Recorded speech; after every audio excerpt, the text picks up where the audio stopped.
আজিৰ গল্প শেৱালি দৰা। শুনি যদি ভাল পায় লাইক কমেণ্ট আৰু শ্বেয়াৰ কৰি দিবলৈ নাপাহৰিব। অৰিন্দম এজন সফল যুৱক। তেওঁ গান গায় আৰু তেওঁ কলেজৰ সাংস্কৃতিক সম্পাদক আছিল। চকুত সপোন আৰু শেৱালি অৰিন্দমৰ লগতে পঢ়া নাচনী। শৰৎকালত জন্ম। মনটোৰ নামটোৰ দৰেই কোমল আছিল তাইৰ। দিনত কলেজত সাংস্কৃতিক সপ্তাহ চলি আছিল। অৰিন্দমে গান গালে শৰতৰ শেৱালি। গান শেষ হ'লত সকলোৱে হাত চাপৰি বজালে। খালি শেৱালিয়ে মূৰ দোৱাই বহীত ৰ'ল। পিছদিনা অৰিন্দমে পুথিভঁৰালত শেৱালিক লগ পালে। সুধিলে, কালিৰ গানটো ভাল নালাগিল নেকি তোমাৰ? শেৱালিয়ে ক'লে, লাগিল, বহুত ভাল লাগিল। সেইবাবেই মূৰ তুলি চাব নোৱাৰিলোঁ। সেইদিনাৰ পৰাই দুয়োৰে কথা আৰম্ভ হ'ল। কেতিয়াবা কলেজৰ বাৰান্দাত, কেতিয়াবা পুথিভঁৰালত আৰু কেতিয়াবা গছৰ ছাঁত। শেৱালিয়ে কৈছিল, মোৰ নাম শেৱালি, কিন্তু মই জয় নপৰোঁ। মই সদায় হাঁহি থাকোঁ।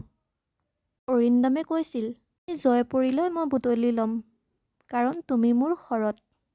আমাৰ প্ৰেম কিতাপৰ দৰে, ৰ'দৰ দৰে, কোনো ভয় নাই, কোনো বাধা নাই। এনেদৰে কলেজ শেষ হ'ল। অৰিন্দমৰ ঘৰৰ অৱস্থা বহুত বেয়া আছিল। দেউতাকৰো চাকৰিটো গ'ল। অৰিন্দমে উপায়হীন হৈ চাকৰি সূত্ৰে ঘৰৰ পৰা ওলাই গুৱাহাটীলৈ কাম কৰিবলৈ যাব লগা হ'ল। সি যোৱাৰ আগদিনাই শেৱালিক লগ ধৰিলে। কলেজৰ সেই পুৰণি শেৱালিজোপাৰ তলত। আৰু শেৱালিক ক'লে, মই যাব লাগিব শেৱালি। কেতিয়া ঘূৰি আহিম নাজানো। তুমি মোলৈ বাট চাই ৰৈ নাথাকিবা। তেতিয়া শেৱালিয়ে একোৱেই নক'লে। মাত্ৰ গছৰ পৰা সৰি পৰা শেৱালি ফুল এপাহ তুলি তাইৰ জেপত ভৰাই দিলে আৰু ক'লে, এইটো শুকাই যাব, কিন্তু গোন্ধ থাকিব। মোক তুমি পাহৰি গ'লেও এই গোন্ধটোৱে তোমাক মোলৈ মনত পেলাই দিব। অৰিন্দম তাৰ পৰা গুচি আহিলে।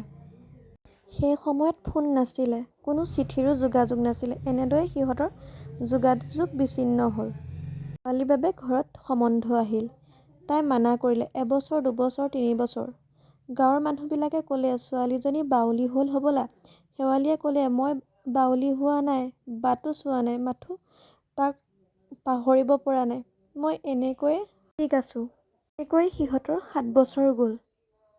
সেইবাৰ সিহঁতৰ গাঁৱত শংকৰী কলাকৃষ্টি মঞ্চত বিহু আদৰণি পাতিছিল। গুৱাহাটীৰ পৰা ডাঙৰ গায়ক আহিছে। তাৰ নাম অৰবিন্দ বৰুৱা।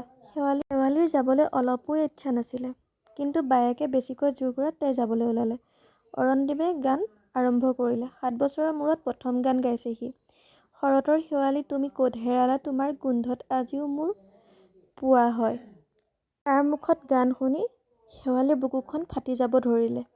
মানুহৰ ভিৰ ঠেলি তাই ওলাই আহিল। গান শেষ কৰি অৰিন্দমে ৰাইজক ক'লে, মই ইয়াত এজনী ছোৱালী বিচাৰি আহিছোঁ। ৭ বছৰ আগতে মই ঘূৰি আহিম বুলি কথা দি যাব পৰা নাছিলোঁ। সেয়ে আজি কম বুলি আহিছোঁ। তাইৰ নাম শেৱালি। তাই ইয়াত আছেনে বাৰু? গোটেই ৰাইজ নিমাত হৈ পৰিলে। হঠাতে পিছৰ পৰা মাত আহিল, ইয়াতে আছোঁ মই। অৰিন্দমে দেখিলে শেৱালিৰ চকুত পানী, মুখত ৭ বছৰৰ ক্লান্তি, কিন্তু হাঁহি আছে তাই। সি মঞ্চৰ পৰা নামি আহিলে। ৰাইজৰ আগত আঁঠু ল'লে। জেপটো খুচৰি কিবা এপাহ উলিয়াই আনিলে। সেই ৭ বছৰৰ পুৰণি শেৱালিয়ে দিয়া ফুলপাহ। শুকাই গুৰি হৈ গৈছিলে, কিন্তু তাৰ সুবাস এতিয়াও আছিলে। সি হাঁহি হাঁহি তাইক ক'লে, গোন্ধটো এতিয়াও আছে। মই তোমাক পাহৰি যোৱা নাই শেৱালি। মই বহুত দেৰি কৰিলোঁ, মোক ক্ষমা কৰি দিবা শেৱালি। আৰু তাই চলচলীয়া চকুৰ কেইটা মচি ক'লে, অৰিন্দম, আমাৰ প্ৰেম কেতিয়াও শেষ হোৱা নাছিল। খালি তুমি যেনিবা ফুৰিবলৈ গৈছিলা আৰু ঘূৰি অহা পলম কৰিলা। মই ঘৰতে ৰৈ আছিলোঁ। গোটেই ৰাইজ বহাৰ পৰা উঠিলে আৰু হাত চাপৰি বজালে। কিছু লোকৰ চকুত চলচলীয়া হৈ পৰিলে। বন্ধুসকল, বিচ্ছেদ মানেই যে শেষ নহয় তেনে নহয়।